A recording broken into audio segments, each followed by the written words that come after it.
Hi, my name's Mark. I'm one of the pastors here at Trillium. We've been going through a series called The Five Biases. We're actually at bias number 4, unmerited confidence in the familiar. And there's actually a shadow side to that too, undeserved doubt or hesitation about the unfamiliar. And they kind of go together. I was in Tim Hortons a few days ago with my daughter Elizabeth, and we were getting a beverage, and we had them in our hands, and then she says, I gotta go to the bathroom. So she goes off to the bathroom, and as I'm waiting for her, this guy comes up and starts chatting away with me. He looks a bit odd though. His clothes are a bit odd and they're a little dirty, and his mannerisms are a bit odd. He's just not picking up on the social cues, I think, and it's causing me to sort of disappear from him on the inside. I mean, on the outside I'm polite and I'm chatting with him, but on the inside I'm kind of separating myself from him. And I'm thinking to myself, come on, Elizabeth, hurry up, hurry up. And when she comes back, we disappear, and I'm heading out to the car, and I'm thinking about this because it's been on my mind. And I'm thinking, why did I step away from this guy on the inside? What caused me to move away from him? Like, what was he doing that was so bad? And of course, the answer, there was nothing. He was just unfamiliar to me, and I wasn't able to make sense of who he was. And I've noticed that, a lot of times we step away from the unfamiliar because we assess it as risky to us. And yet as human beings, we're not very good at assessing risk. I notice that with people flying. A lot of people are nervous about flying. A lot of people are really scared of flying. Some people won't even fly at all. And I know when I go down the runway for the takeoff, I don't fly enough that this becomes a familiar experience for me. And my heart goes into my throat just for a moment as we begin to lift off.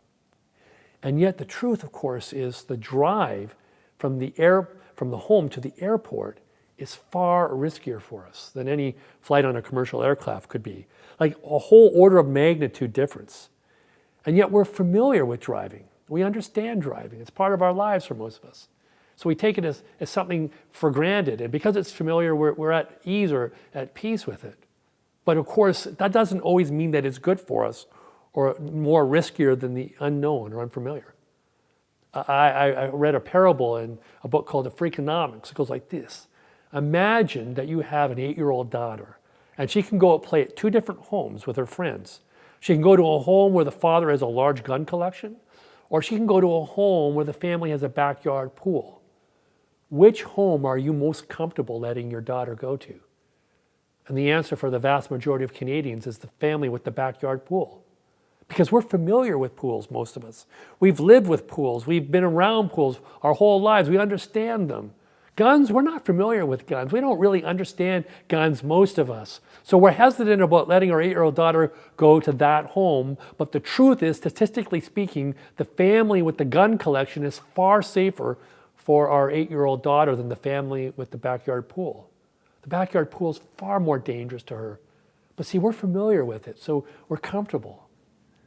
When we're driving on a really slippery road, most people will drive hesitatingly at first. They'll be unfamiliar with the road conditions, but as they become more familiar, they'll speed up, but the risk doesn't change.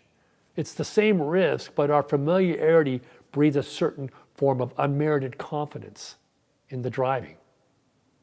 To follow Jesus is really to embark on a path of embracing the unfamiliar, of taking away the undeserved doubt or hesitation about the unfamiliar in life, especially with people and circumstances that we don't yet understand. And to follow Jesus is to live out a life with practices that in many ways seem unfamiliar, like total offering of forgiveness to people, and to really speak out with justice when other people are being wronged in life, and to offer and serve people with kindness, to reach out and serve people with kindness, even when they're annoying you, even when they're frustrating you, even when you're really not in the mood for it. And to make your life a practice of offering friendship and fellowship to all. See, that's the number one practice we've committed ourselves here at Trillium, to offer friendship and fellowship, not just to a few or some or many, but to all people, as an expression of unconditional love, of God's unconditional love to us. So the next time I'm in Tim Hortons, I pray that I'll be aware enough that when someone strange and unfamiliar comes towards me, I'll be able to open my hands and my heart of love to them and offer friendship and fellowship to them in peace.